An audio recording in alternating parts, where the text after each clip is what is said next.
Welcome everybody to Bitcoin Workshops number 77. Thanks for coming out. Thanks for tuning in. We're here live on Thursday night at the Cowboys Casino. We got all our friends in the house tonight. We're going to have a great night. We're going to cover a bunch of Bitcoin, a bunch of crypto, and a bunch of cool stuff. We have a podcast being done right now, which is located on Podbean and on iTunes. If you guys are iPhone fans, we encourage you to check out our magazine, and I've got some to give away tonight. So we've got a few copies. Who hasn't seen our magazine, guys? Anybody in the audience hasn't seen this yet? Someone? Yes, no? I have it, yeah. Everyone has? Yeah. Okay, cool. That's good. Everyone here's seen that? That's good. Let's jump into it anyway. Bitcoin was up and it was down. We saw some kind of a weird dip in the last week here. I know a lot of people are talking about it. Right now, US dollars, we're at 3,856, 38.56. So pretty low, still low on the totem pole.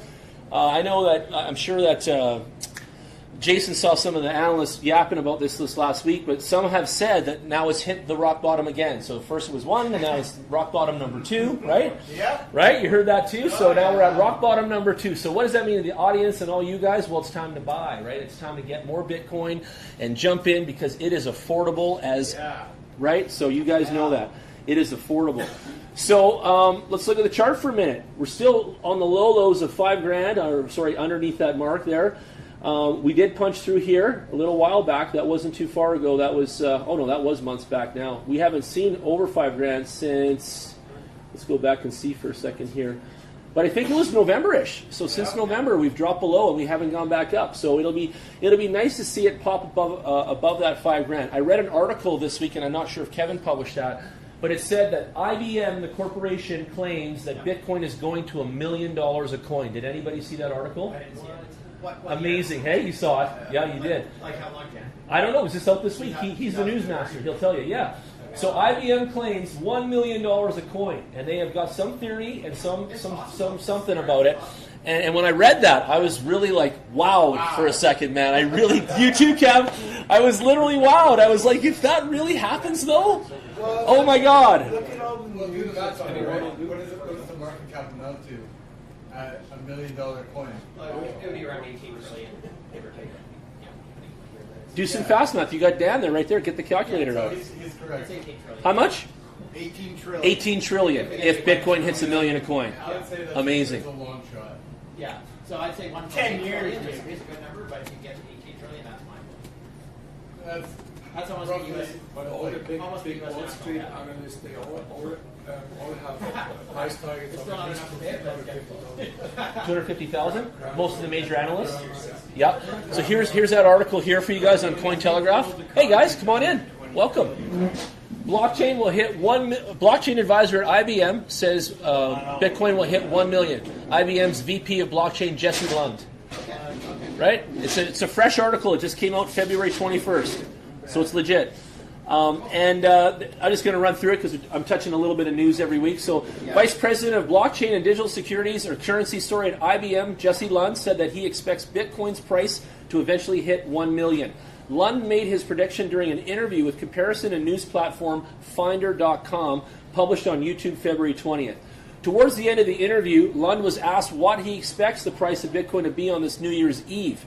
He answered he thinks it's going to be higher than the current price, clarifying, I'll go with 5,000. And then he continued his prediction, adding, I see Bitcoin at $1 million someday. Okay, cool. Lund explained that he likes that number, given that if Bitcoin is at $1 million, then Satoshi is on value with the US penny. Amazing, eh? He noted that at such a value, the whole network would have over 20 trillion of liquidity. Damn close, Dan. When they get to 20 trillion. Yeah. He then suggested that such liquidity could change corporate payments and high-value payments in general, concluding, I see maybe 5,000 end of the year, but way higher. Oh, that's another quote. During the interview, Lund also talked about IBM's collaboration with Stellar XLM, and I heard that already a few times. So Stellar XLM and the use of the network's assets are coming through on IBM's cross-border payment network.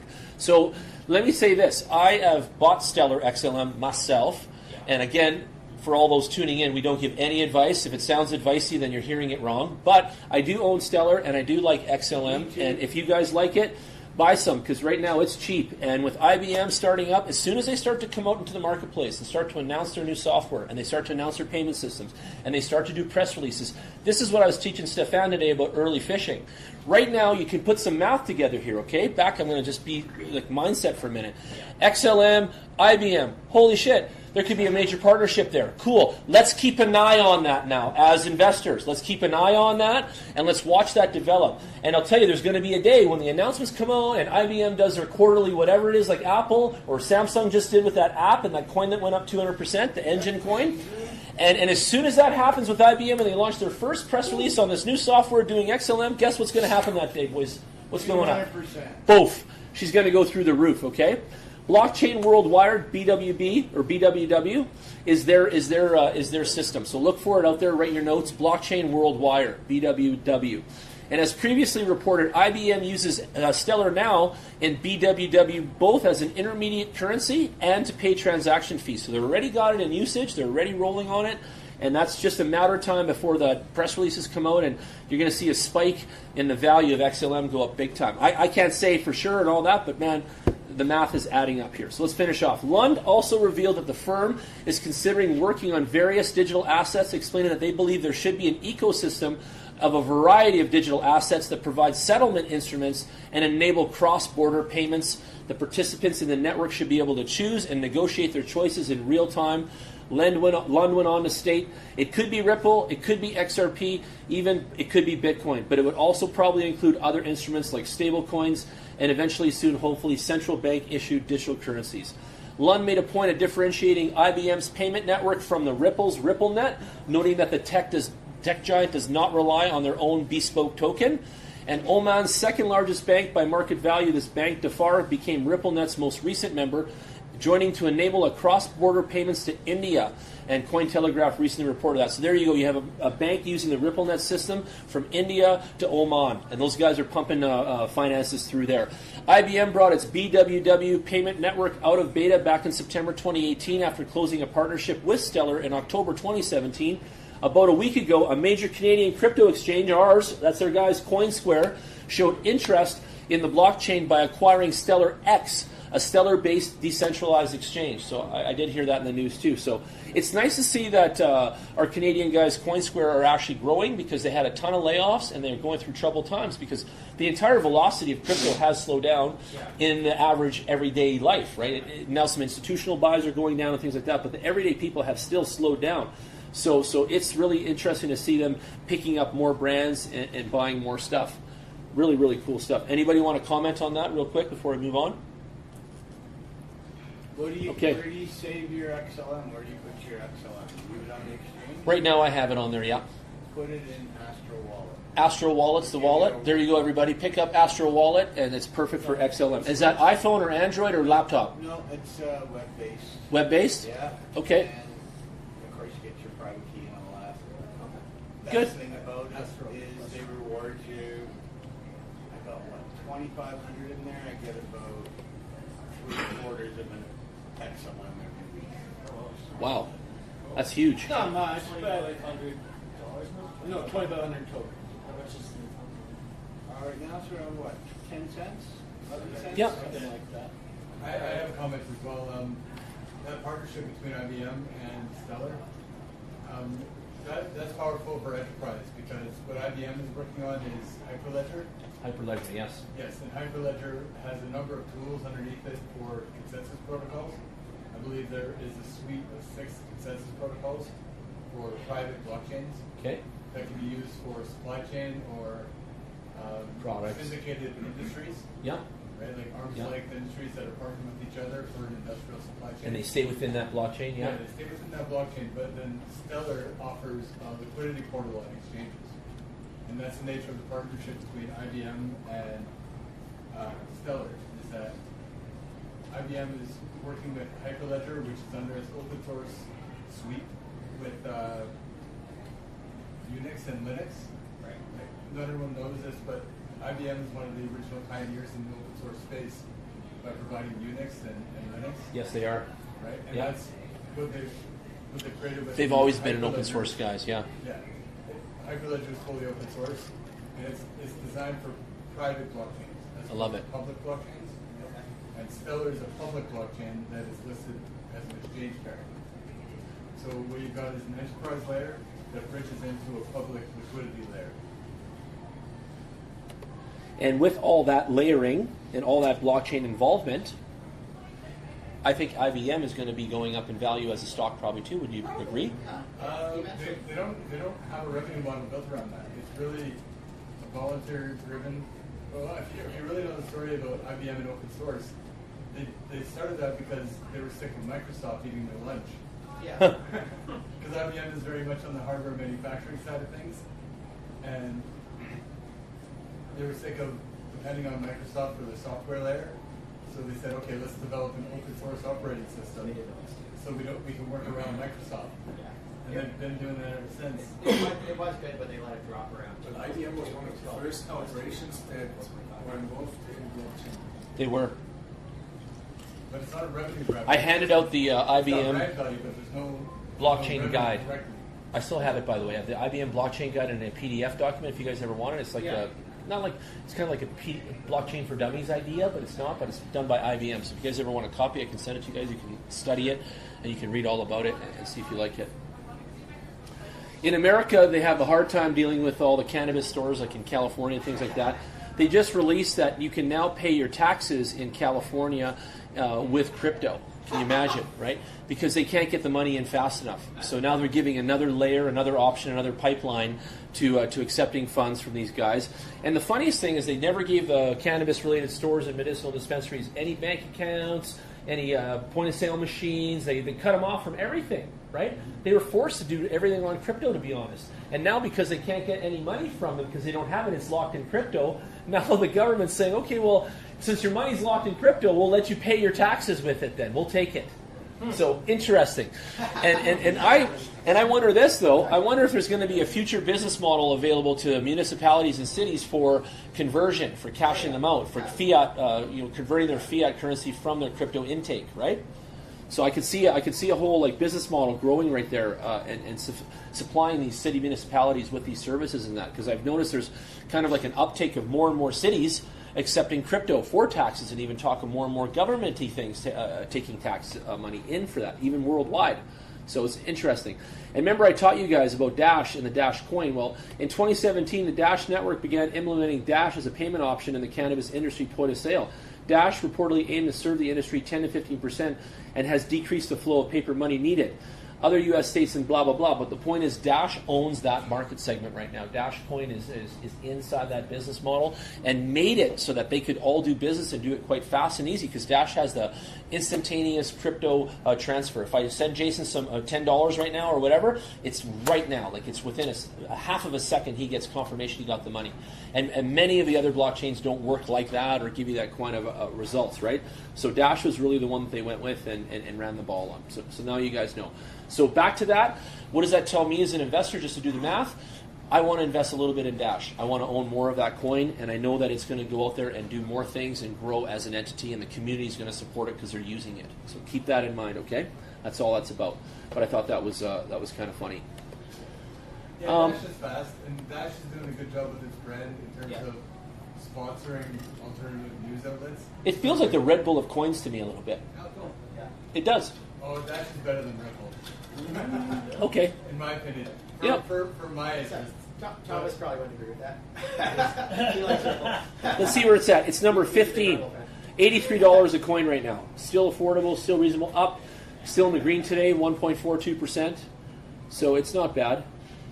You know, they set the tone for all the masternode business. They set the tone for a lot of business. They're quite an organized outfit. Remember how high Dash used to be, like at the Yeah? end of 2016? Huge upgrade. It was like over $1,000. So they're way faster now? Dash wallet for Android. Yeah. Look at that. Started on that send Dash Pay It app. was like 14. Upgraded Dash Core and Dash Core Live to support Dash platform protocol. Split before the whole Christmas. It was a $1,500 coin at one point. Yep. Yeah. Yeah, it was $1,500 here. So it was worth quite a bit, and it's only $89 right now. So again, that means it's on sale. Hey, XYO is taking over, Kevin. There's your thing. Insanely cool new tech that has anyone digital mining digital currency. There you go. Here's my Sentinels right here. Nice. What are they doing? They're mining right now? Sitting here, of course. Right? Yeah. That's amazing. So you got all plugged in and everything? Yeah, you bet. Did you make a video of setting it up on the computer and all that? They haven't got the bridges and the diviners and the archivists running yet. They're Weird. still working on the, yeah. They had a little issue with the firmware or something. Okay. But so they put that coin app in place, which is, I don't know, just as rewarding, it seems like to me, probably even more so, depending on how many people they end up getting the actual geo-mining kit. Neat. Neat, man. I love that. Francis or whatever, he had something on his Twitter where this company, I think, was making these really small form factor PCs that were really neat. They were super compact. Boards were all compact in a plexiglass housing, and they're running pretty much like a full Bitcoin server right on your desk there kind of thing. It's amazing. Like a full node. Yeah, I couldn't believe it. And I want to get some of those. I want some. Yeah, they're like $200-300, and they're really neat. I can't remember the brand, but it's on his Twitter. I got to relook it up or whatever. Maybe you can. Go to him, Francis' Twitter, and just look it up real quick. Pull Put up. that up in the group. I'd like to see that. Yeah, no, I'll show you guys those node. They're full node little mini PCs. Damn. Do you know the brand? It's on his Twitter feed. Just scroll down. You guys can find it, and then tell me the brand because it's Are you there. talking about the mobile ATM? Not at all. No, it's a small form factor, clear acrylic desktop PC node. They have that piece of hardware too that caught my attention a while ago. Was that it works just like a Bitcoin ATM, but it's not stationary. It's a desktop kind of thing. It could fit in a suitcase or can be easily brought around from location to location. Yeah. Looking for mobile ATM? Pardon? You looking for mobile ATM? In Bitcoin? Mobile Bitcoin ATM. Yeah. Yeah. Cool. Oh, yeah. I don't think this is it yet. I want to show you guys these though. No, those aren't them. Keep looking. Look it up. Find me that info. If you guys aren't on Twitter as well, it's one of the best places to find everything. So all of the cryptocurrency companies, everybody involved in crypto pretty much is using this as a thing to do their Twitter as their PR, their newswire, their latest and greatest, all that kind of stuff. So it's really important to check that out and give it a shot. But here it is. He's got this thing on here. You have to look. Scroll down here somewhere to find it. He does so much posting, this guy. PO Cluster? I don't know if that was it. I think it's Pico Cluster. Let's see. Utah. Yeah, it is. PicoCluster.com. Check out that. PICO Cluster.com. Less is more, less energy, less cost, more power. Look at these little guys. These sit on your desk. You know what PICO means, right? No. It's actually a metric prefix that stands for trillion. Okay, cool. Really? Yeah, that's actually just like. So this is a hex core chip, little powerhouse, 3 USBs on it, gigabit, 4 gigs of RAM, and it's unbelievable. You can see, it's super tiny. Like you look in the picture there, but it actually just sits here like that, just really small. And this thing's a full node. You can run everything off this. Look at this. It's really cool design. I like the plexiglass so you can see through it and all that. That's beauty, yeah. So what is Yeah. that giving you back? Just like it's just mining for Yeah. whatever you want it to? Yeah, Bitcoin. That mines Bitcoin specifically? Yeah, it runs a full node for Bitcoin or even other coins.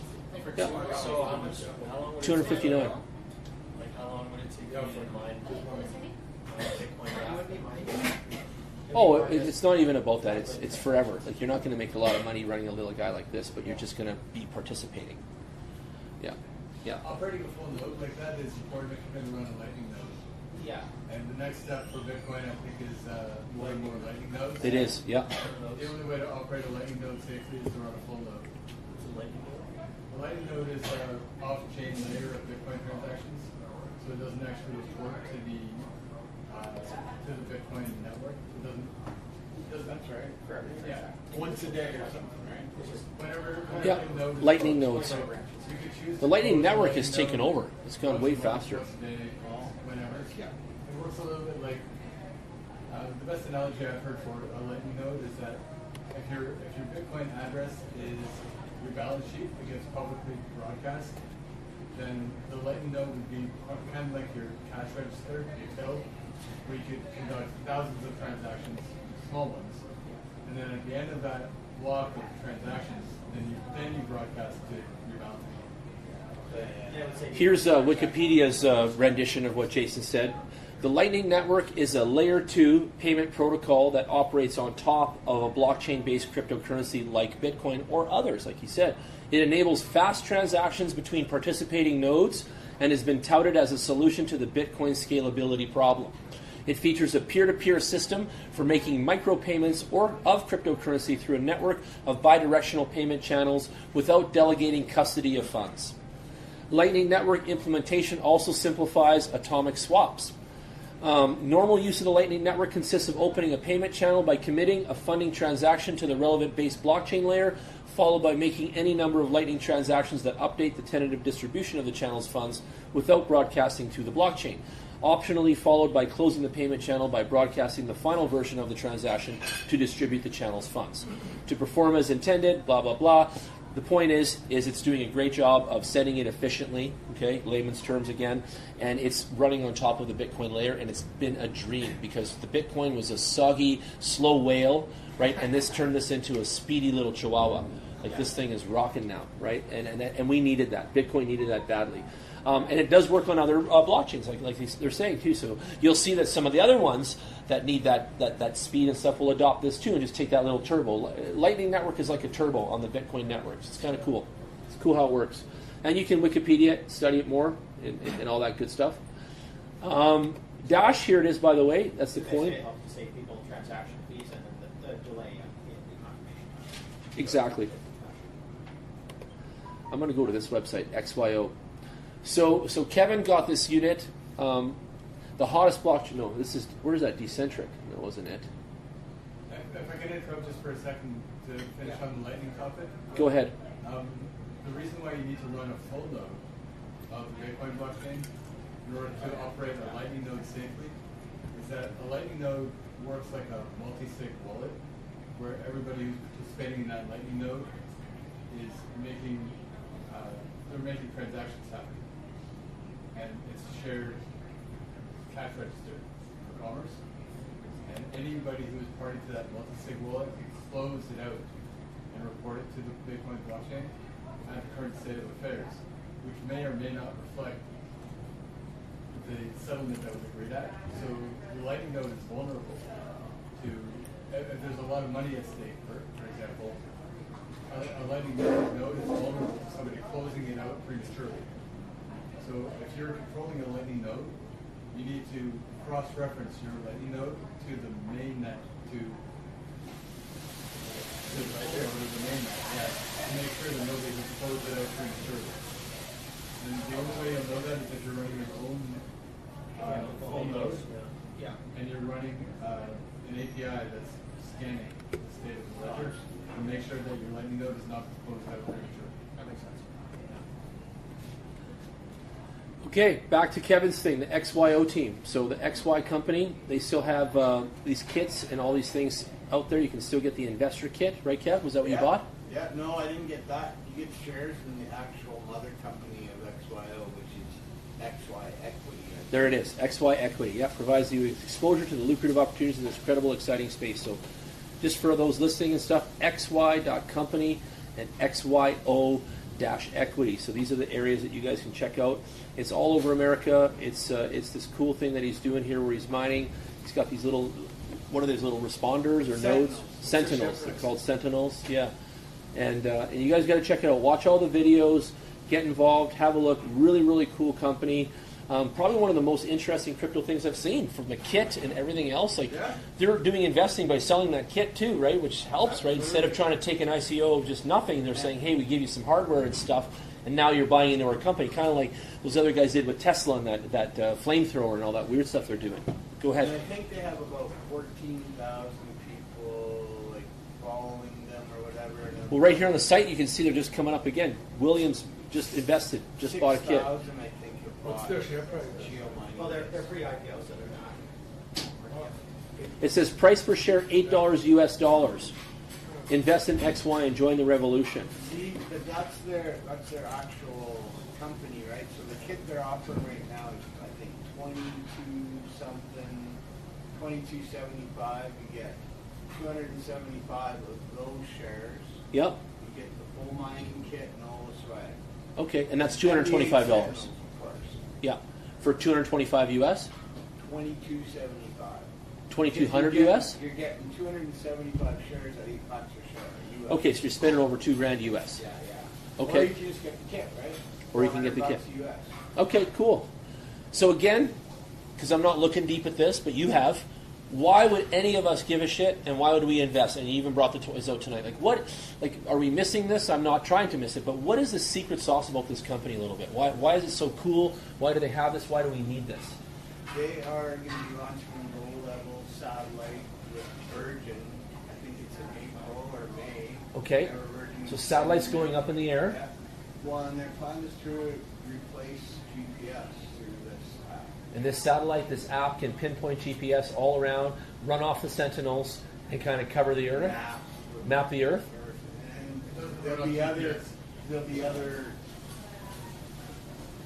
applications for it. Of course, and this is all on blockchain A too? little bit about it. Yeah, it's all on blockchain too?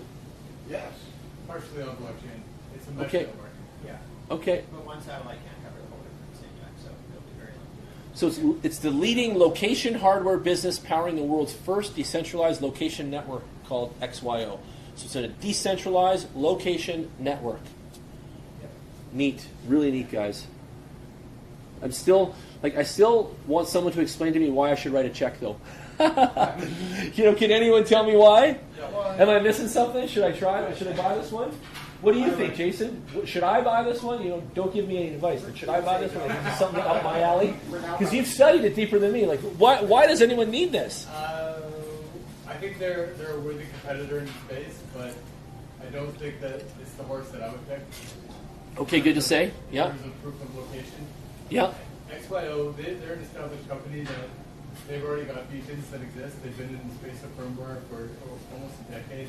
Yeah. So they've already got a network that resembles a mesh network that exists. So they've got some competitive advantages. But They say they're disrupting the 11 trillion. In my personal opinion, I don't think that XYO is going to become the global industry standard for proof of location. And Just because they weren't that far away. Well, it's going to be hard to knock GPS out of its chair. Think about that. It's Pepsi, Coca-Cola. Yeah, me too. I hear you. And they really do have a working technology. It says that GPS costs us taxpayers a whopping $2 million per day, according to the representatives of America. GPS is a single point of failure for the entire modern economy, in some quote. They creating a mesh network of location verifying devices, and XY's technology is able to say where something, say, is almost with 100% certainty, unlike GPS, which could easily be spoofed or hacked. True. But you gotta understand that they're not the only competitor in the proof of location game. And that actual industry incumbents like Maersk? that Danish shipping company, Yep, I know them. they're partnered with Ernst & Young and Microsoft, for example, for a proof of location protocol based on Azure. Okay. To me, like that kind of on Azure. Okay. Microsoft Cloud Services. Yeah. Well, and that's who XY was signed up with today, Microsoft. And that's Microsoft what they're Azure, gonna right? be using Azure, yeah. Well, that gets them pretty far. That's Maersk, M-A-R-S-K. Is that all basically like based on, say, like a database of Wi-Fi networks and Bluetooth transmitters, like terrestrial guidance? Basically, Yeah, it's terrestrial. Yes, it's a mesh. Okay, cool. So, like, there have been a lot of proposals that have come out, and they've tried to get all the shipping companies on board, everyone who's running sea cans of industrial products. And Walmart has made a play for the romaine lettuce safety and supply chain and all the rest. And you gotta understand how intense this competition is for proof of location. It's huge dollars. It's huge dollars. It really 11 is. trillion, right? Yeah. I mean, And I just don't think that XYO has the legs to win this race. They show up the capital. Although I respect what they're doing. They're doing a really good job. well, and, some of the people in the Telegram group today were really It's hard to say, but I'm downplaying thinking Clayton. the Microsoft partnership, right? And I Really? think that's huge. That's gotta be massive for them. Yeah, it's huge. It is huge, Kev. It is huge. Based on the last Don't let these haters downplay anything, okay? You Microsoft. never know. It's crypto space. I ran the creative agency for years. People would come in the office and see PCs there, and they would shit on us because we didn't have apples, and the apples were upstairs in the loft. They didn't see them yet. So they come to level 1, they see PCs. What's going on here? It's a creative agency. You guys are on Microsoft. You know, I'm like, what do you think? Of course we are. You don't think a PC can do Photoshop and all the other video and stuff? Of course it can. It crunch it badly, like, you know. Yeah. So don't ever get fooled by that shit. You had your hand up. Sorry. Real world proof of use for that is the Visa MasterCard portable machines. Verification of location is key for verifying things. What they're doing now, if I get somebody a mobile unit, it tracks where the unit is, date, time, stamps every transaction, and it shows up on your printout. So there's no signature required, but every transaction is date stamped. Absolutely, it's such a valuable piece of security for where something happened. Yeah, if somebody contests it, well, you put your card in at this location, such and such a time, anywhere.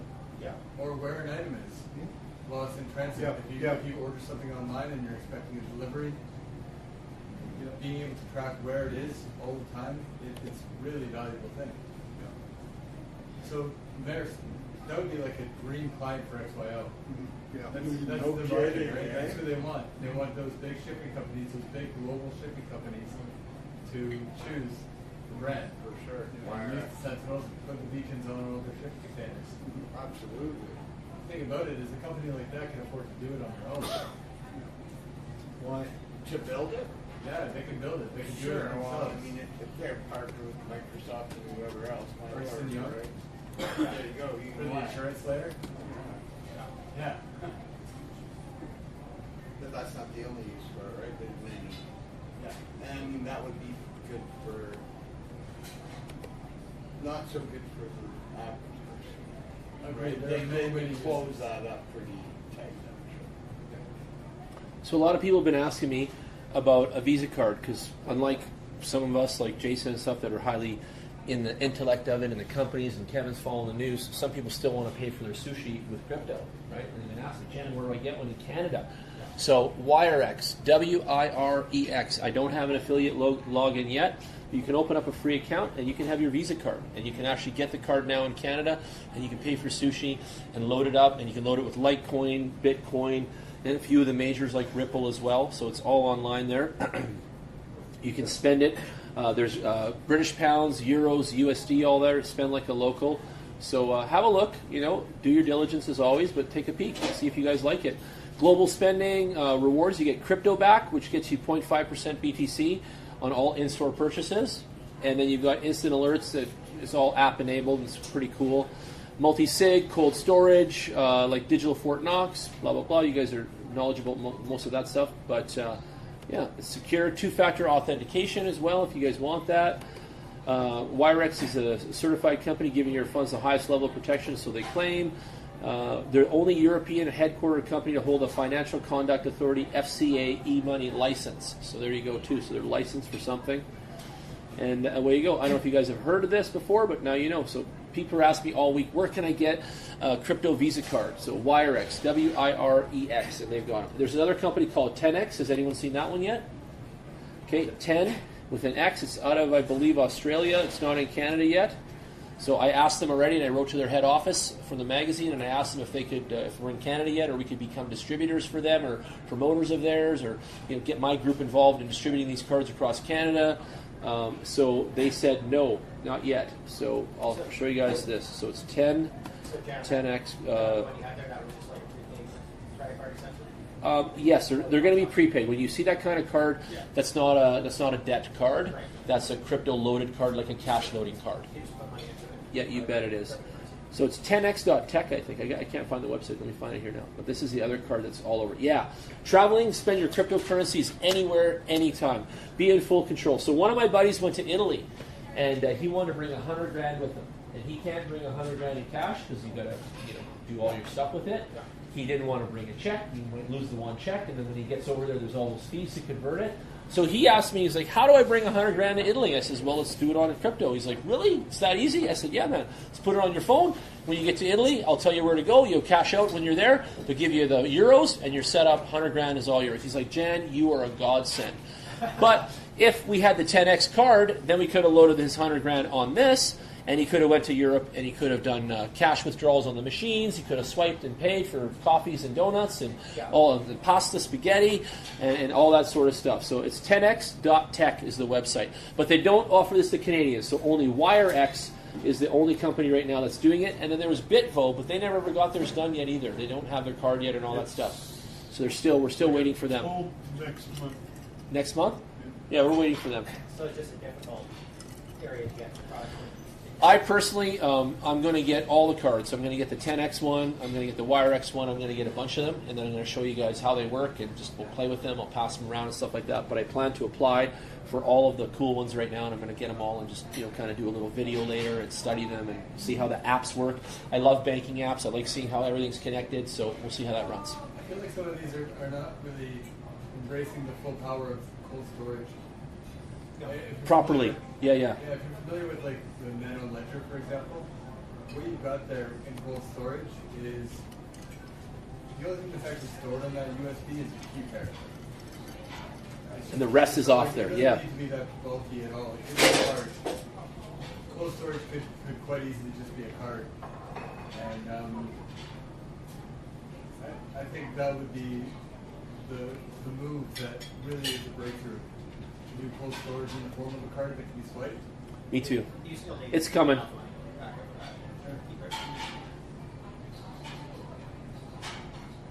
So they've got some stuff here that they do. So anyway, have a look at it. It's out there. You guys can check them out. That was some of the questions this week. Carrot bars. Some people heard about them in the news. Some people told me they're under investigation in Canada again. So that's interesting. We'll see how that pans out. I'm not a fan of them, but I am a fan of the gold, and I'm a fan of the cryptocurrency pairing. Kinesis.money, spelled Kinesis.money, Kinesis. They are the digitalizing of gold and silver, uniting an innovative technology with age-old gold and silver.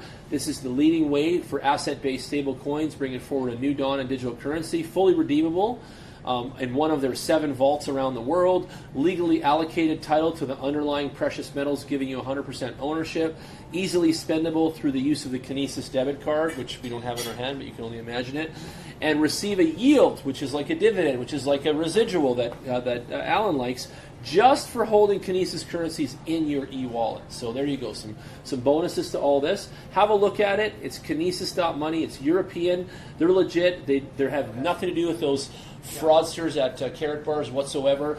And it's the only gold token that I would... Huh? I'd be careful with recommending Kinesis. They have a lot in common with Carrot Bars. Just have a look. I'm not recommending them. I'm saying have a look. Where are they from? Right? They're from Europe. They're from... I can't remember now. Somewhere over there. You find out. You guys do your homework. It's Kinesis.money, and I know you would like this one too, Tom. Just have a look. Do some research on it. See what you think.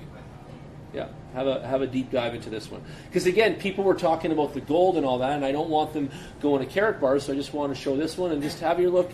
I can't recommend any of them, but you guys have a peek, right? The main problem with Carrot Bars is it's not properly backed by anywhere close to the amount of gold they would need to have a valuation to apply.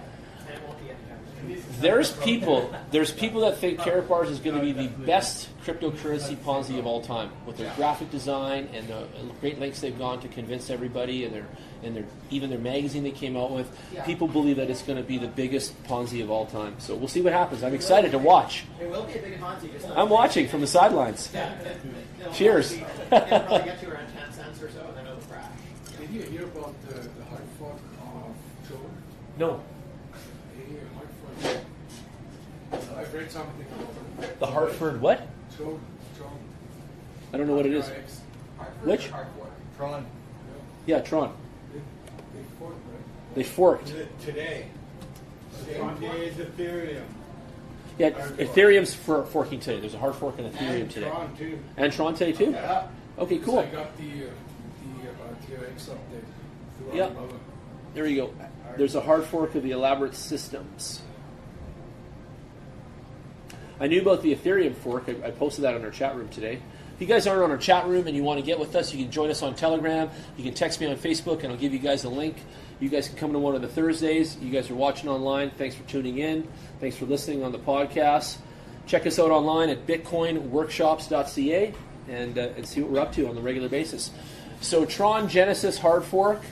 Here we go. A scam attempt involving Tron was thwarted today, but not before causing some chaos on social media after the account of the Moderator Coin subreddit was compromised in an attempt to make the fake hard fork look credible. Interesting. Just 2 weeks after the Tron mainnet went live, the community got hit with one of the largest and most well-executed scams in cryptocurrency history to date, with 2 different hard forks reportedly announced on blogs that look strikingly similar to the Tron Foundation's official outlets. One of these announcements, now deleted by Medium after the account that got created got suspended, was something called Tron Genesis. According to the actors in this particular scheme, a group of developers dissatisfied with founder Justin Sun's loss of direction decided to fork the project using Skycoin's blockchain. Justin Sun lost his direction and we couldn't back him up anymore. Competing directly with Ethereum is not what we wanted to do, nor think the team is capable of becoming serious competitors to Ethereum, which is a class of its own. We wanted to be a truly decentralized entertainment blockchain platform on a decentralized internet, not another Ethereum, the scammers wrote. So to back these claims, TRGX tokens, holders of TRG, were asked to follow this convoluted process that involved creation of a new Ethereum wallet on MyEther and the exchange of private keys, something that raises alarms immediately for the idiots. What makes the scam sophisticated, however, is how it was propagated through social media, on the Reddit announcement was pinned, and all that. Now let me stop for a minute. What the fuck is happening to our Earth right now? We are getting so killed with fake news, fake profiles, fake fucking coins, fake wallets, fake tits, fake everything. What the hell? Where's the real shit now? Where'd it go? You guys with me? Like, what the hell? We don't have enough time in our day to read the fucking real news. We don't have time in our day to pay the real bills. We don't have time in the day to talk to our real fucking friends anymore. And we're getting pounded with fake shit. Oh, I want to rant. That's big trouble. I want to shut down the fucking internet with a big fat switch one day and just show them all. You want to see the pinnacle of that problem? What? Do a Google for the search term deep fakes. Deep face? Yeah, Deep fakes. Deep fake. Yeah, are you familiar with that? Nope. What it is fake videos that were generated by artificial intelligence. Just look Yeah, at I will after, yeah. They're getting It's more and more troubling. It's bad, eh? So this is computers making fake news, and this is the outcome kind of idea, or trying to make real news? Okay, you got to see it to understand. I highly recommend that we share with the group if you guys aren't familiar with it yet. What it is a green screen protocol. Okay, one more time. Fake deep? Deep fakes. Yeah, deep fakes. Okay. Deep fakes. It's a Fake green deep screen- fake. Yeah. So everyone search that. Fake deep fake. A green screen thing where a person sits in front of their webcam behind a green screen and they can talk and superimpose an image of somebody else's face over their own words. So if I wanted to, I could- Holy. Yeah, it's powerful. So you could mimic a Donald Trump, and it would be your words. Yeah. Basically. Yeah. And believable. Yes. And so legit that people shit their pants and they wouldn't know the It's difference. getting more realistic. Almost too much difficult to spell. How does everyone feel about that? Wow. Okay. See Obama? There's going to be a day when they're going to write to you on a chat bot and tell you about your bank and stuff like that, and they're going to try to scam you, and you're going to think it's TD Bank or whatever. Just be prepared, everybody. Remember, you heard it here first, okay? You heard it here first. Do not trust anything anymore, please. Please, phone someone. Phone up for real. If someone sends you a weird text and asks you for even a wallet or whatever, phone and make sure that's Jan. You know what I mean? Call me. It's okay. It's so bad, Jan. Like our IT guy at our work, he said he literally deals with tens of thousands of attempts every day. And even in email, I get 1 or 2 every day that are exactly like that. No Who has question. time for this stuff? Who's and he's saying now AI is creating this. These guys are fake everything. It's going to get worse. It's like generating all this usage on the internet too. And it's killing it. Good night, man. Good night. You bet. It's killing the web. Thank you. It's killing the web. Yeah. Hey, it's fucking like destroying even all the content. All the servers have to carry all this shit all the time. Right? It's garbage. Good night, Kev. Thanks for coming. You bet. See you next week. So deepfake is a computer-generated replication of a person, in this case Trump's, I said that, saying or doing things they have never said or done before. So dangerous, guys, so dangerous. Yeah, like the standard of evidence for the longest time has always been photo and video evidence. It is. And in fact, the fact that videos can be altered so easily with so little effort, like instantly. At this point, it discredits our strongest form of evidence that we have, which is video evidence. Yeah, computationally. Here it is. Fake videos are now created using a machine learning technique, machine learning, called generative adversarial network. Generative adversarial network, or GAN. A graduate student, Ian Goodfellow, invented GAN's 2014 an algorithmic way of generating new types of data out of existing data sets. For instance, GAN can look at 1,000 photos of Dan and then produce a whole new photo that approximates those photos without being the exact copy of him at all. And as if one came up with an entirely new portrait of the former guy not yet taken. Like, unreal, eh? Yeah. GAN might also be used to generate new audio from existing audio or new text from existing text. It is a multi-use technology. So look at this, ladies and gentlemen. The machine learning is going deep on the internet and is creating all kinds of fake everything. See how it's making fake pornography? Yeah. And just superimposing women's faces. Yep. It's superimposing celebrity faces on the bodies of women in movies. It's doing all kinds of stuff. Google's got some gates up right now trying to stop it. It became known as deep fakes in response to Reddit. Anyway, away it goes. But the industry, the internet, it's a weird place, you guys. Just because it's using Google deep learning. I'm not impressed with any of that. But what does the Ethereum fork mean to anybody? Does anyone know? Does anyone care? Is it something that you guys are all aware of? Is any of you big Ethereum holders? You are? Cool. Do you know you get a whole other set of coins at no charge if you keep it in their proper wallet there, like on Binance or whatever today? So I got to get it onto the proper wallet. Well, then you needed it to get on there today. The server comes by like a street sweeper and does a reading, and if your coins are there, then you get your airdrop, you get your free coins. Is this on? What? No. Unless they say they are, and it's up to them to be, broadcasted to the fork, right? And I guarantee they're probably not. So you need to be on a main name brand exchange like that, the bigger ones. Yeah, maybe transfer tonight right now and see if you still get it. I'm not sure, but you should be able to. But yeah, today was the free Ethereum coins, and there's a lot of Ethereum investors out there. So a lot of people got tons of that. I'm a Bitcoin guy, so I don't care about that one. But there's tons of people out there excited about today. It's like Christmas because you get all this free money. So forks are free money for those of you that don't get it. And where should your coins be held? Well, they should be held in the exchange for the fork. And how do you find out about forks? You can Google every day and say what kind of crypto forks today, or crypto forks or whatever, and you can look it up, and Google will serve you today. Hey, Tron is coming up at 4 p.m. today. If you read that there's a fork and you hold that kind of coin that's forking, then get that coin into the exchange of the now, and then that exchange will give you that second layer of freebies based on your total volume of what you have there. Sometimes it's 1-to-1, so if you're holding 10,000 coins, Tron, you get 10,000 fork coins with it, and it's fucking awesome. Especially if the fork coin starts to do better than the original coin, and you get something for free, and you get this asset that costs nothing, and then all of a sudden that asset runs up. So you guys do the math. You understand how cool that can be, right? So it's called the Constant Opal. I think that was a new fork for Ethereum 8 hours ago. So 2 of them were launched today on the blockchain, and it was the Tron and the Ethereum one. So you guys got to look for that. But just type into Google, crypto forks, and hard forks is another good word, hard forks, and you guys can find them on a daily basis. So Stefan was asking me today, how do you be a fisherman, Jan? Like, how do you make money in crypto? How do you sit by the lake, and how do you catch fish? There's another one for you. Look for forks.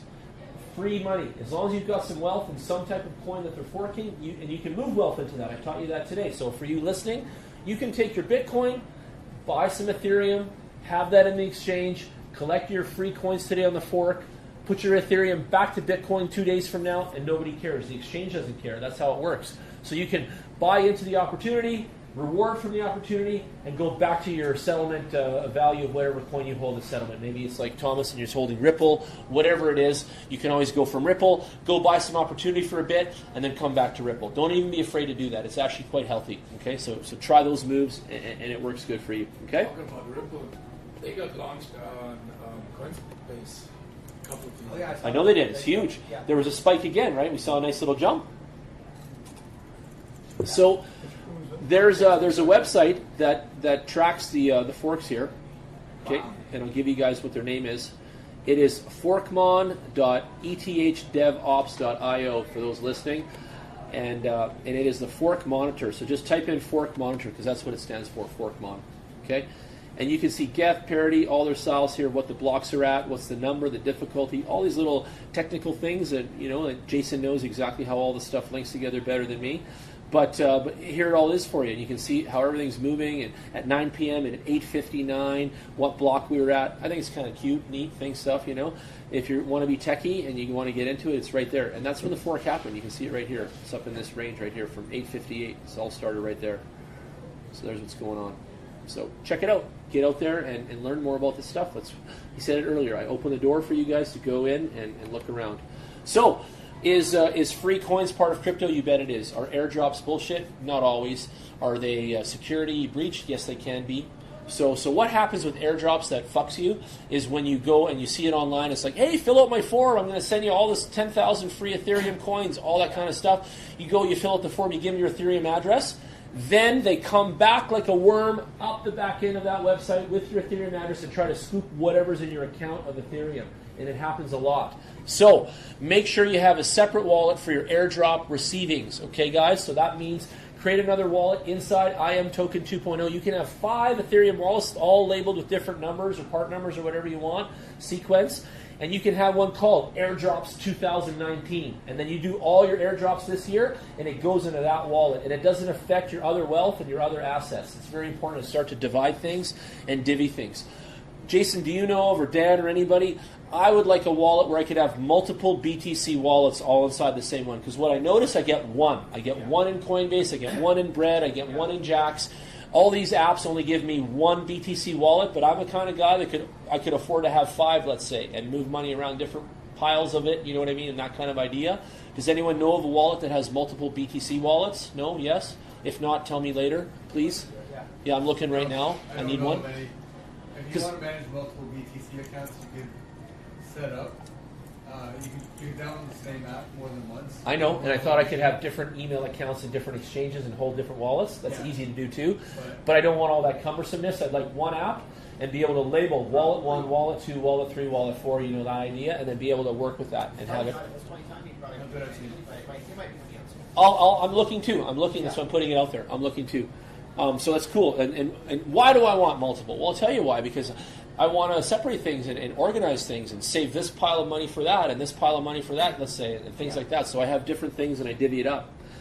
Okay, so back to this. It's all good. We understand what's going on with the forks and all that. You understand that you guys should open up different wallets to accept that. You guys understand the security risks of that.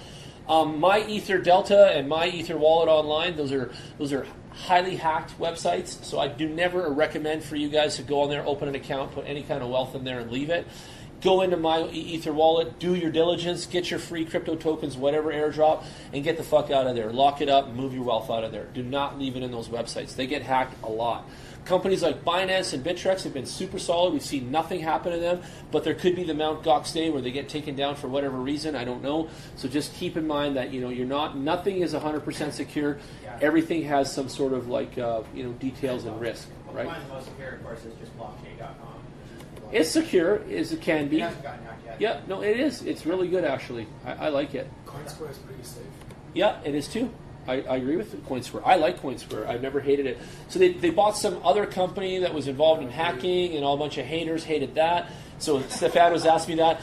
And people went and took the app right off their phone because of that. They're so emotional over something that doesn't affect them. And then you were asking about that, Tin, is I don't do that. If I like the app and I like the company and what it's doing for me, I don't get involved in the politics. What the hell? Who cares, right? Just do your fun and do your money and don't worry about that sort of stuff, okay? So I always come to the all-time coin index, ATH coin index. It's the industry standard tracking all of the major coins and how much they've fallen in the marketplace. And it's a word that I use daily called shrinkage, because when I think of crypto, I don't think of any losses, right? I think of getting inside the Bitcoin coveralls, and if the Bitcoin coveralls grow me into a 10-foot tall man, then I'm taking the growth. If the Bitcoin coveralls come down to a 3-foot ninja, then I'm taking the shrinkage. And I'm waiting around till I get back to growth. And I love you. See, you guys all see that analogy. Well done. And that's the point of crypto. So you don't really lose money, but you do lose if you sell to another coin or you move out of out of those coveralls, basically. Unrealized. But while you're inside that, you can live within the growth, right? So you get that. So we're 80% down right now on Bitcoin. We're 90% down on Ethereum, 90% down on Ripple. Ripple was 93 or 4% the other day, so it's actually coming up. It's actually getting better. And with that little bump there in the news and all that sort of stuff. EOS is at 84.5%, right? Down. Litecoin is 87% down. There's been a lot of talk of Litecoin lately. It's almost like we're going to create a relevant situation with this coin. I can't believe it. I've been watching that coin for years, waiting like a mother hen for a chicklet to cross the road there. You know what I mean? Come on, little Litecoin, you can do it. And nothing's happened. And now there's talk it's actually going to be something. So I'm very excited for it. I want to see. There are people that hold Litecoin like a brand and a thing. Like they are psycho about it, right? Bitcoin Cash. Is it ABC? Is it SV? Is it BCH? Which is it, Jason? Is Bitcoin Cash ABC, or is it that a whole nother coin? SV seems to be winning for the moment. But is it a whole nother coin, and then Bitcoin BCH is still its own coin? No. SV is taking the mantle of BCH. It's Okay. only SV and ABC. People have been asking me that, and I'm still confused too. I don't, because listen, and here's why. Because everywhere I go, like right now, I'm looking at BCH. If I go in my coin app, I'm looking at BCH. It doesn't say ABC, and it doesn't say SV, right? It doesn't. So I'm understanding that BCH forked into two separate children, and the ABC and the SV now exist, but BCH still exists somehow. What they're referring to is SV. Okay. Okay. But some of them are saying that and some aren't. That's what I'm trying to tell you now. There's confusion there, even when we're looking in different places. I don't really care for either anyway. So they can, as far as I'm concerned, they can continue to be confused until they both fail. I hear you with that. Me So too. has Bitcoin Cash dropped so much because these other branches have come off? It has, big time. Where my mouse is, I'm on number 12. Okay. I'm on number 12, Dad, and it's Bitcoin SV right there. So it's BSV right there. So it's $66, and Bitcoin Cash is $131. So Bitcoin Cash has come down 96%. It's one of the highest drops on the list right now, along with Cardano, which was ADA. Okay. Binance Coin's only down 57%. Binance Coin, we talked about it last week. All of the exchange house coins are doing really well. They actually hold a lot of value. So if you're ever just fucking around and you got some Bitcoin sitting there or whatever, throw that into the Binance Coin and you'll probably make a little bit of spread. You'll actually do okay. Keep an eye on those exchange coins because they're actually growing. And keep an eye on the exchanges that are coming out with the new coin. If KuCoin launches a brand new coin, go in there with a little bit of money and get a bit. Go get $500 worth because it's going to go 200-300% for you. And you're going to like triple, quadruple your money like that, right? Like, bam. So don't be afraid of some of that stuff, okay? And it only happens when the shit gets launched. And then after that, it goes soft and everybody doesn't care again, right? Keep that in mind. It's like sex. It gets all ramped up and then it goes soft and everybody's out of the room, right? You know how this works. So anyway, so we've got Tether sitting at $1. No big deal. We've got Stellar here at 90% off. We just talked about Stellar and IBM, okay? Yeah. We're talking about a coin right now at Stellar that is right now at 8 cents. The investment that you're thinking about making is 8 cents a coin, okay? It was as high as 87 cents at one point, okay? So for 8 cents investment, and you know IBM's in bed with these guys, I would say, again, no advice, this is probably a good one to look at. I think it's going to be one of the solid heroes that kind of gets through the crypto sphere together with us and makes the 5-year plan a reality. There's going to be a night when we pay for sushi with Stellar. It's going to happen, I feel. Or at least that's the backbone that they chose or, whatever bullshit, right? Tron, overall buying BitTorrent, which I use BitTorrent. I used it for movies and I used it for things, software maybe, I don't even know, features, I don't know what. But I did use it for movies for sure. And I saw such a giant peer-to-peer community in that stuff. When I saw Tron buy them out, I thought for sure that it was going to be something killer, right? And now it's down to 2 cents from 23. They haven't been able to lift it up yet. I don't know. I really don't know if BitTorrent made a big difference. I think it's like Alibaba Holdings, they're putting money into Tron like there's no tomorrow. Oh, really? So Alibaba's in love with Tron? Yeah, the founders are.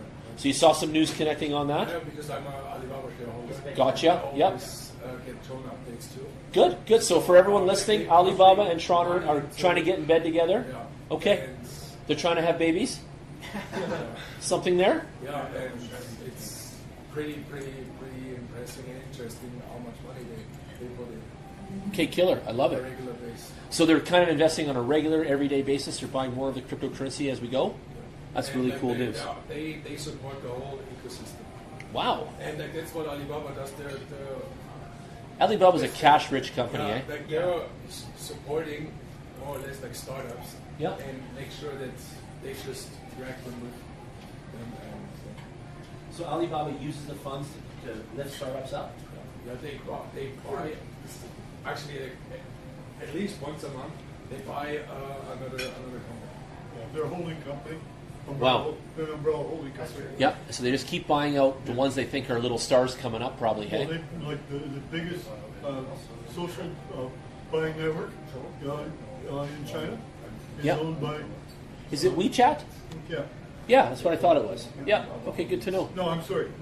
Tencent No. owns that. Okay, Tencent owns them. So what's the other one that they use?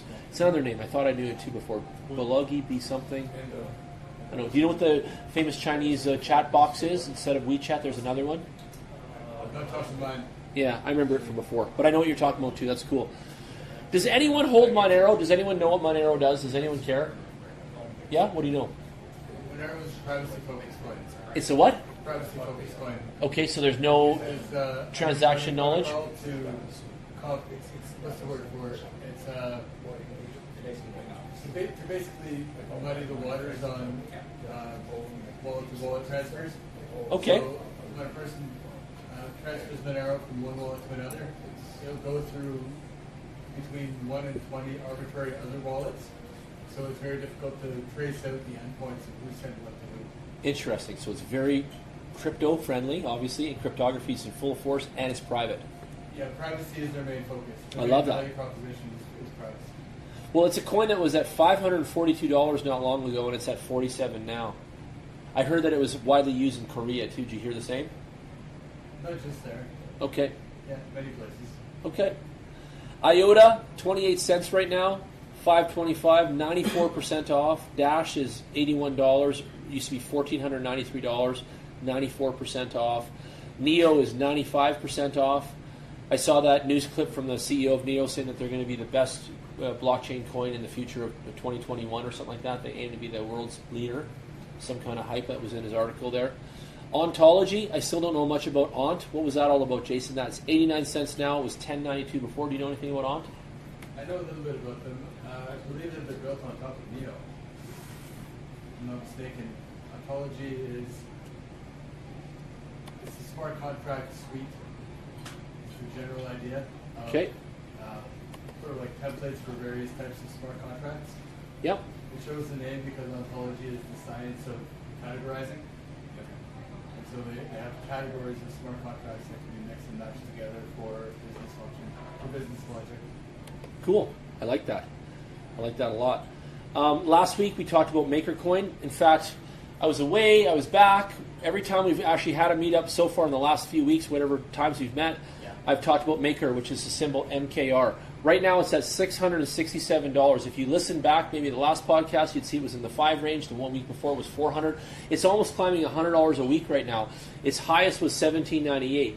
It's in a limited supply. It's feeding some kind of a DAI thing, another kind of coin or whatever. The DAI, yeah? Yeah, DAI. Yeah, so it's feeding that. There's only 1 million out there, and there's a constant consumption of it. Every day there's like a feverish use of it. So it's driving the price up every day, and it's got this like intrinsic value that none of the other coins are having. So I want to show you the chart for a second. Even today it's up 2%. But it's been up, up, up. Look at that. Like look at it pulling away. It's going hard. And you know, it's Mark, where was that? 670.40 was where it was before, or it is, sorry, today. And it's been going up. So let's just go to the beginning of January for a second. Where are we here? It was 448. So just in a short period of time, it's gone up from 448 to 670 already. And that's just in a month and a little bit. And it hasn't been coming down. Like it keeps climbing. That's one of the few things that's going on. Yeah, it is one of the few things. Yeah. It is. What's driving that is the Bitcoin orbit. Okay. You think? Yeah, I think the reason, well, for those of us who have been watching markets for a while, I think we all recognize the pattern that the entire list of every crypto, every digital asset in the crypto space goes in the same direction generally as the price of Bitcoin. Almost all of them. Almost all of them, right? It's not exactly perfect correlation right all, but I still call it the Bitcoin orbit. Yeah. Because Bitcoin is the first mover for a general direction. Yeah. And the rest of the market has to follow, and that exists, in my opinion, the reason why that exists is because Bitcoin is the only universally accepted cryptocurrency that has an exchange pairing with everything else on every exchange. It does so. And it has the most liquidity pathways in and out. So Most liquidity, most pairings, yeah. world domination on all And exchanges, you bet. that's why the orbit Full exists. access to opportunity. When Bitcoin goes up, then the market cap, the justifiable market cap for everything else gravitates with it. When I come to CoinMarketCap, I do my own, Jan stuff. I always click on the price. I want to know, what's the most expensive coin that they're kind of listing and talking about. So Bitcoin, obviously, 3862 US. Second coin is Maker at 674. And there's a new guy in number 3 that I haven't seen yet. Mixin, all of a sudden, showed up on the part. It's a $146 coin. No idea why. No idea even about the coin. It's got a $64 million market cap. It's low volume. It's up even a couple points in the green. All of a sudden, this coin is climbing the charts and it has this weird value going on. So all of you guys need to look it up. And the sticker symbol is XIN. Look it up. Find out why this thing is popping. Again, I open the door for you to look at things. There you go. I don't know why, but I'll tell you what. We're going to see it this week. Next week we're not here. The week after we're back. I bet you that Mixin coin probably goes up a little bit. Maybe we'll see 275 or something like that in 2 weeks. I don't know. I'm just guessing right now totally. But keep an eye on it with me and let's see how it goes. Maker coin has been going up. When I first looked at it back in January or whatever, I showed you that it was in the $300-$400 range. It's already up to $674. You could have made some really good money on that coin already. I don't know what you want to invest or what you want to buy, but that particular coin has not stopped climbing, okay? And even though Bitcoin's had some peaks and valleys recently and done its little course, this one has acted outside of a lot of the coins and a lot of the movement for whatever reason. And it's still, the only reason I think is because of the good old-fashioned consumption reason. I really believe because those people are getting into that DAI, they need that Maker coin, and this thing just keeps pumping, right? And it's being used, and I like that. I like that, and that's giving cryptocurrency the proper run for its money. Circulating supply of that Mixin coin is very tiny, 441,000, so it's an up-and-comer. And at $146, it's still got me stumped as to why. And when we do coins and they're $9, $10, there's already a certain level of maturity in most cases there. When I see a coin at number 61 on the charts coming up at $146 value, number 3 of value, it's got my spidey senses going, and I want to know why. So you guys check it out, and I'm going to check it out for next week too. Can you check out the chart for it? I sure can. Yeah, let me pull it up real quick. Let's go look. You see that asterisk next to circulating supply? Yeah. I did. It means that it can't be mined, which to me tells me it's a product of a smart contract. So this, to me, seems like it's probably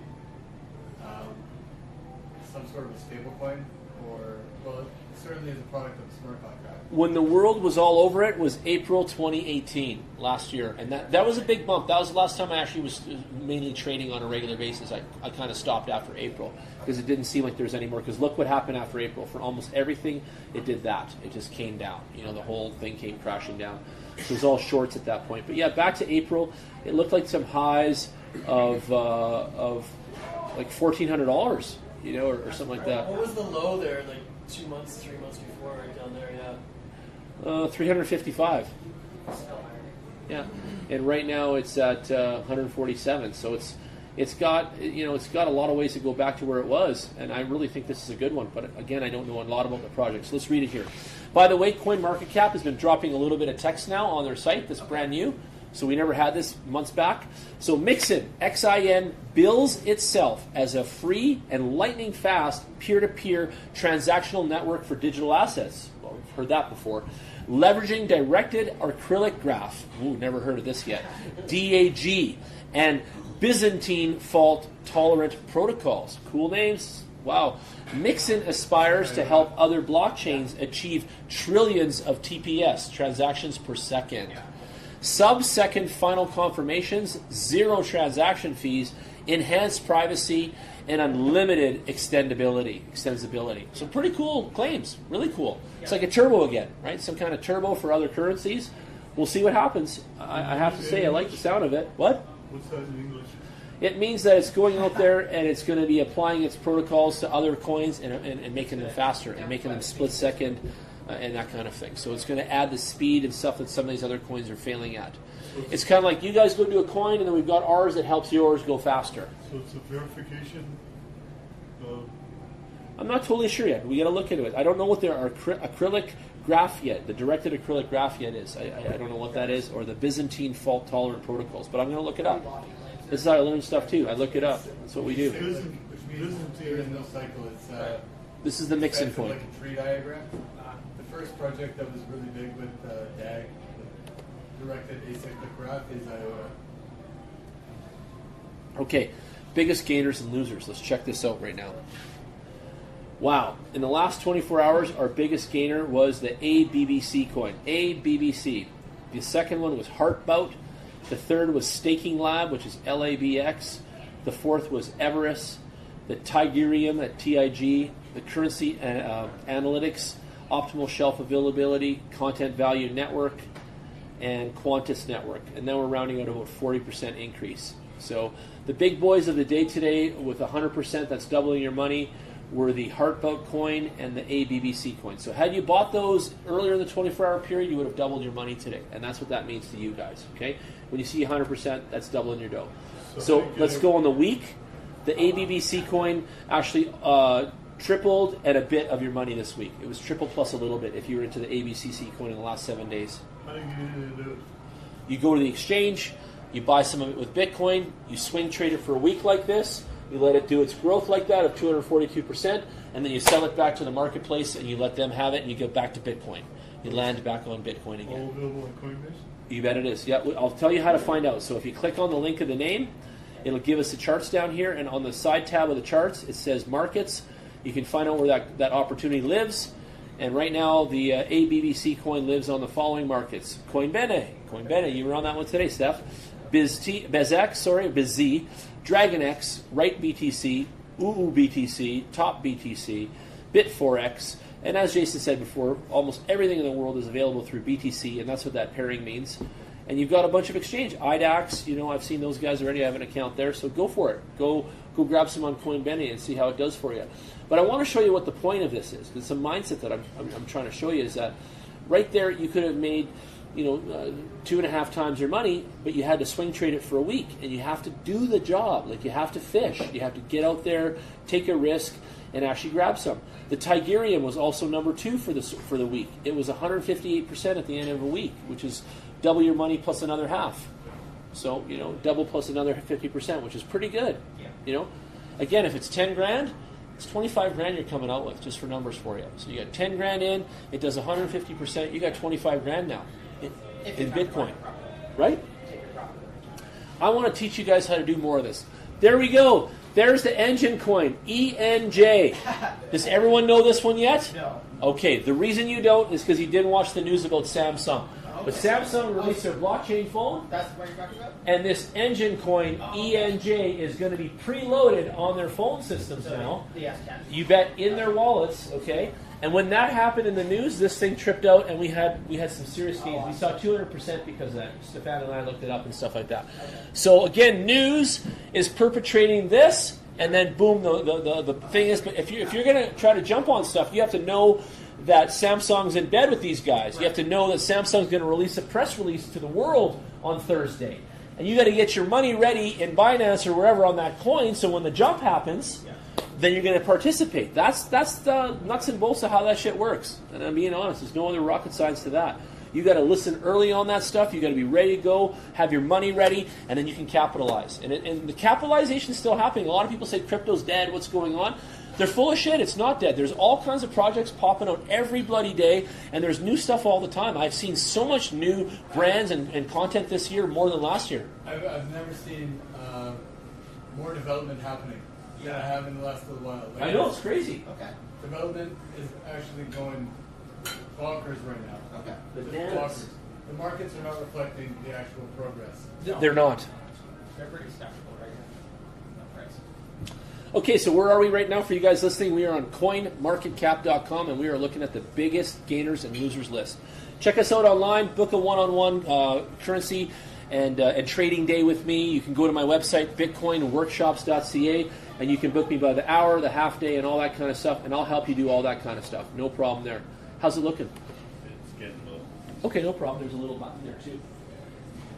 Click this guy. Bam. Now we know all that juice. There we go. Thank you. I know that Thanks for keeping an eye on that. My networking and the EOS network and that. Yeah. I've been constantly watching the number of daily active users on the EOS network and the number of dApps on the EOS network and the actual use. Because with EOS Cafe, like, we operate blocks.io, which is a block explorer for the EOS network. Yeah. And I mean, people who are really, really finger on the pulse with blocks.io, we're talking about somebody who has complete transparency on like viewing the activity of the EOS network. And they can see things. And they can see things, and every new announcement comes out, every project that's under development gets put into the newsfeed, becomes part of the conversation somewhere. And it's the market activity and the developer activity. It's probably 100x, eh? It has, like, I see news and tidbits about like what's happening with prices and stuff like that. Yeah. And all that price action, it almost has nothing to do with what's happening on the developer side. It's not correlating. It's not relating at all, is it? Not in my opinion. And by the way, what you're seeing there is you're seeing the coffee brewing, Yeah. okay? And then when they go retail with that coffee, bro, it's going to be explosive. Okay, back to CoinMarketCap for a second. We're over 2,000 coin projects. Where do you see that? You can't see it. It's on a different thing that their guys are watching. The developers are. BLOKS.io. Can he see the same thing? Well, you can get a portal. It's a gateway that you can find stuff through. Okay. It's a block explorer. So what you're looking at is real-time network activity Okay. on that website. But So- there's also wallet integrations and proxy voting and all sorts of tools through blocks. It's really complicated, Alan. You'll enjoy it, and then you get lost in it. Okay, so you go. I want to show you guys this. I'm on. Do coffee after. Okay. BLOKS. Yeah, I will. Yeah, I'll be around all weekend. See you guys. Thanks for coming too. Come back again. I just want you to know I'm on the CoinMarketCap and I'm on the new recently added page. And a lot of you guys never come here, but you should come here every day. And today I clicked recently added, and then I went on the spreadsheet to the 24-hour percent change. And the first coin on the list has a 4,700% increase in the last 24 hours. 4,700%. The coin's called Electrum Dark. The symbol is ELD. It came out 11 days ago. The price is now $1.37, so it's obviously come up from nothing. And it has a 4,704%. Okay? Circulating supply right now is over 2 million coins. It's pretty amazing. Another one that's got my eye is this one that's got 3.9 billion coins. Okay? And it only came out 10 days ago. It's called MoneyNet. And the symbol is M, N like Norman, Charlie. Okay? Check it out. MNC. Give it a look-see. Find out why this coin is the hot sauce. Right now, it's still hundredths of a cent. Everybody can afford it. It's not even close to a penny. And the market circulating supply is absolutely astronomical for something that's been out only 10 days. So there must be some mega force that's buying into this. The other one that's really high up is half a billion. Is this GMB coin. GMB came out 7 days ago. Again, it's 3% of a penny or whatever. It's not even a penny. $500 million circulating supply already in only 7 days. That's really big. So when I look at this, and again, this is just Jan's mind working here, I'm like, why the hell is there $500 million? Why the hell is there 3.9 billion? I got to go look into this stuff. I don't have time right now for you guys to do it, but that's what I do. I go investigate now. So I come to the new on coinmarketcap.com/new. I hit 24-hour percent. It shows me the numbers I want to see, and then bam, I get into it. And I start to reverse investigate these platforms and these companies to see why the hell they're ticking and why the hell they're having this kind of gains and making money like this. And a lot of my friends at home have never seen any kind of investment gain 4,700% in 24 hours because they don't do crypto. They don't play in the same pool as us. You have to understand, this is a once-in-human history breakthrough of technology. Of course, I know. It's almost like the printing press or the steam engine, where it's like It really is. once in the course of all of human history. This Starting kind of now. happens. Yeah. I know. Again, you guys, we're 10 years with Bitcoin. Get out here and come see us. Come learn this, because this next 10 years that's unfolding is going to change all of our lives. And I don't think enough of you really realize that. And Jason does, I do, and we come out every week. We never even left the building. We're constantly learning all the time. The thing to be careful about, the thing to watch for, is greater fool theory at play. Yeah. Right? So sometimes a project can develop, I guess, a hypothetical use case for itself that's forward-looking, and then people will buy it, assuming that there will be a greater pool that they can sell to. and then maybe that person also assumes that there's a greater pool that they can sell to. And sometimes secondary markets work that way in terms of greater pool theory, and market cap can rally out to an irrational high level. It sure can. Like Tulip Mania, where if you're familiar with the story of Tulip Mania in Holland, people were buying tulip bulbs for the price of their house, mortgaging their house so they could buy a tulip bulb, assuming that they would find a greater fool who would buy the tulip bulb for more than they bought it for, even though it was already irrationally overpriced. So that happened with the mining machines. That went through a lot of the systems like that's that. something to watch for in crypto. The number one red flag to watch for is the price a reflection of greater fool theory? Well, let's look at the market cap for a minute. Let's look at the top in the market cap of the recently added 22 days ago, that S4FE coin, S4F. I don't know how to say it. Maybe it says safe. It is not the safe coin that we know, but it's out there. Its price is 58 cents. It has a $23 million market cap. It's the highest in here, and it's come out 22 days ago, and it was up 50%, and it's obviously dropped down again too. But in the top 10, this Experience coin was really big. It had the largest circulating supply at 91 billion. So kind of weird too, like why does this coin have a 91 billion circulating supply, and it's called the XPC coin, Experience Chain. So you guys go check out that coin too and find out what makes that tick, okay? Let's do some homework for next week. Yeah, I'm going to look it down here at the market charts. Look at this, totally outside of Bitcoin's flow here. It's on its own course here, completely. Yeah, it's way below a penny. It's something to look at. Let's take a look at where it came out in what marketplace. Hotbit and Coin Exchange, and we were on Coin Exchange today, so there you go. So Hotbit, and it came out on there, and it's XPC. And looking on Coin Exchange that we went to, you can buy it with BTC, so no problem. You can buy it with US dollars and Bitcoin right now, and it looks like the US dollar pairing has been the hot sauce. More have been buying with that. That's not the US dollar, that's the tether. Sorry, US Tether, yep, USD Tether. Big difference there. Sorry, yeah, USD Tether, you got it. The Experience Chain project describes itself as an open source project that aims to connect people in the real world using cryptocurrency. Pretty generic, pretty bland, don't know why. It looks like there's 113 billion total supply. There's 91 billion out on the streets already. Crazy amounts, ladies and gentlemen. The market cap right now is at 3 million, so have a look at it. It's really, really cheap if that's the way to say it. So go look, it's XPC, and see why this is so good, okay? Go ahead. Can this all be explained as a real estate play? What can? All As a real estate play? How? Well, an analogy yeah, compared. it's the analogy of, because you buy real estate, it's got to play. You buy a location, you buy an address on there. They're all real estate plays. This is the same thing. I love it. I get it. So you want to kind of break it down in layman's terms and show that kind of how it would play out in a real estate idea? Yeah. So explain to us in real estate then. Go ahead. Well, you buy a primo corner. Yeah. Okay. Yeah. Like I'm looking at cryptocurrency machines. Yeah. Like, what's the real value in that? It's as all this comes in, transactions will go up, but you own the real estate that sits on. Of course you do. That's it. Yeah. That's the main net that those guys have. That's why EOS is so successful. Yeah. And like, EOS is going to be even more uber successful because they own the net. The companies that sell domain names don't ever let your domain expire. So Nope. like GoDaddy. They keep it in the pipe and they auction them off later for more. Yeah. As soon as you stop making payments on your house, Yeah. they put it back on the block for more. Yeah, but they That's take like a over, digital like piece of real estate. GoDaddy owns your domain. You do not. I know. You're leasing.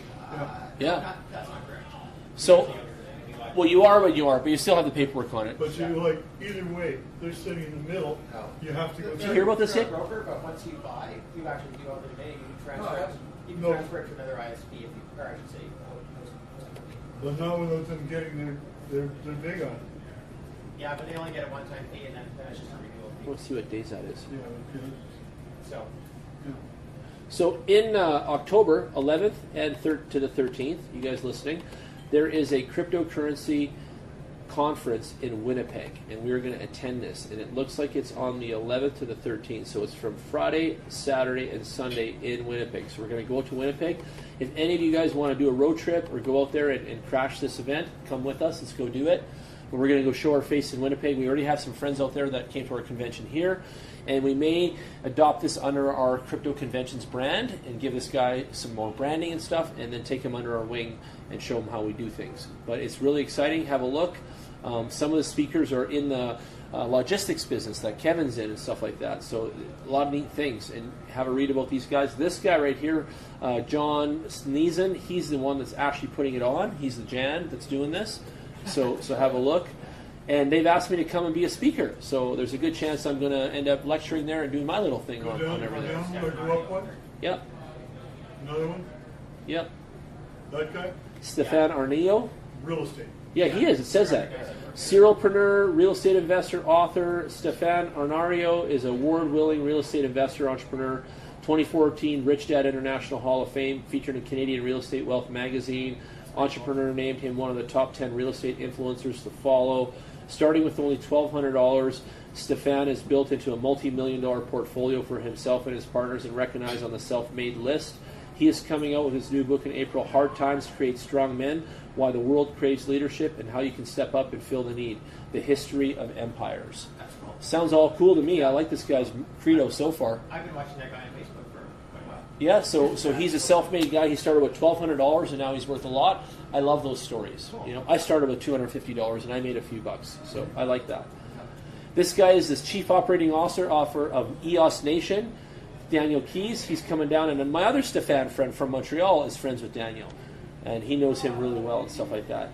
I don't know who this guy is, Vit, but he's involved with the Czech Republic, Libertarian, some other Czech bullshit, and he's founded the Free Republic of Liberland in something there. Okay, so more speaker announcements coming soon. That's going to be me. And there it is. So 91 days away. I'm having my conference in October as well. We're probably not doing the April one anymore. We just don't feel like doing it. It's quiet times in the crypto space. Okay. So we're going to end up doing it in October again, and we like that time of year. And we're probably going to do it again in January. So we're probably going to stick with those ones. Maybe something in the summer, but probably not. We're all lazy. No one's home. People are away. Canada, you know, if you have money, you're at the lake. If you don't have money, you're not working. So it's how it is, right? So they want $10,000 from Jason, though, to be a sponsor. So Jason, write the check. They want $7,500 from Dan. You write yours. And they want another $5,000 from Alan. So we got platinum, gold, silver. I'm not sure what that gets you. A few tickets and some banners. Might be worth it. I'm not paying that. I'm just going to buy a ticket and go see it. So there you go. And they have a gamification center. So something to do with that, too. There's sponsored challenges and things like that. But they did talk about a debate and things like that too. So I think Jason should get involved with this one too. We should get your face in there and destroy some of those kids out in Winnipeg, right? Show them what we're made of out here, us tough Albertans, right? So I'll go with you. You come with me. Let's go. We're going to go down to Winnipeg in October. I'm putting this on my map, showing you guys way early, but I want to go. I want to meet more Canadians. I want to go give some hugs, kiss some babies, shake some hands, and bring my crew from Calgary with me. We can rent a motorhome. We can make it a road trip like Cheech and Chong. We can have a good time. Okay, so let's go. Let's have some fun, guys. All right, so what else is on my list tonight? I think I'm pretty much done. It's like 9-something and I'm good. I've covered a lot of things I wanted to. I've been using Wikipedia lately. I've been looking up projects and people on here. Wikipedia is the encyclopedia of the internet for those that don't know. You should know by now. And it's great resources, great technology explanations. And for guys like Alan that want an analogy or want it in English instead of so technical, it can be a good place to look, right? And there's still Jason. You can call him for the mildly technical version. You can always call Jan for the layman's term version, and we'll help you all the time, right? You got medium and you got low. And then when you get way up there, you can go deep on your reading and stuff like that. You don't need our help, okay? What are DDoS attacks, real quick? 2018 saw a lot of those. What does that mean to us? What are DDoS attacks? Distributed denial of service. Distributed Denial of service. denial of service attacks? Yeah. So what does that do to a system? Does that cripple a system?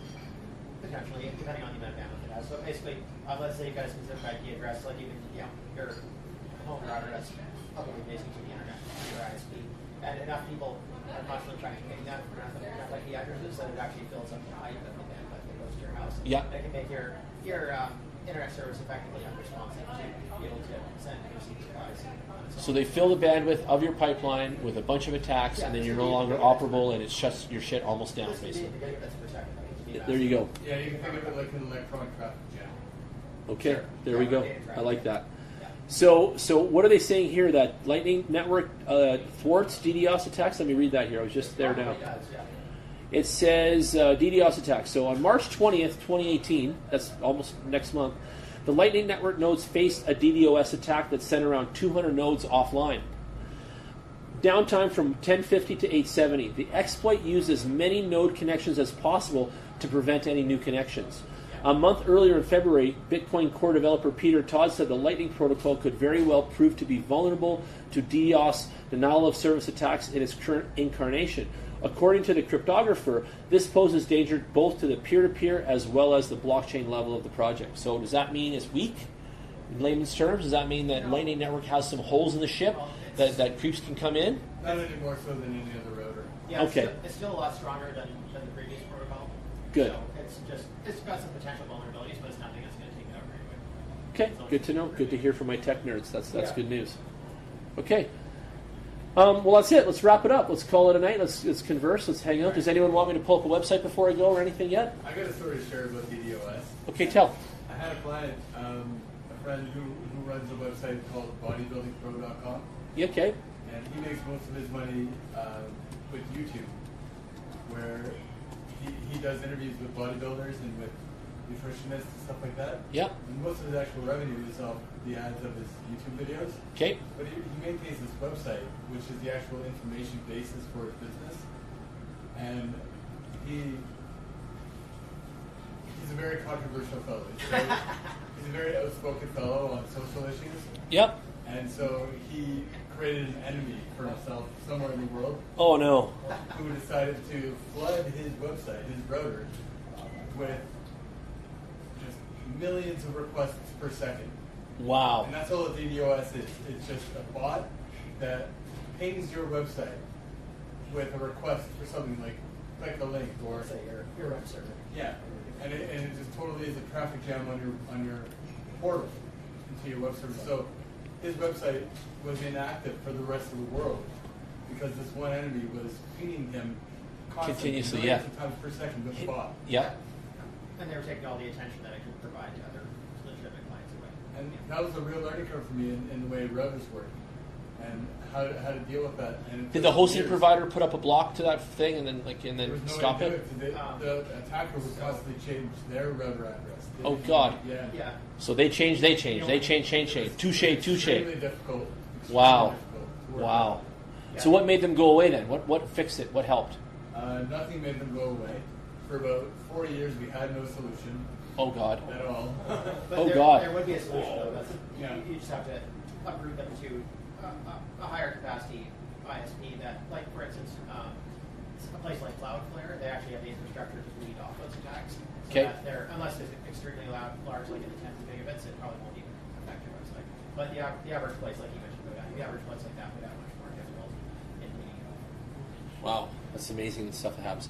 Check out our website, by the way, bitcoinworkshops.ca. Book us, visit us, register on the site. We're sending out free copies of our Crypto Culture magazines, coming out a new one in March, and you guys can invest with us on that magazine, get a subscription, and learn all about the stuff that we're learning about, okay? The best investment in knowledge pays the best interest in life, so don't forget that. That's our little tagline. Thanks, everybody, for coming out, all that good stuff.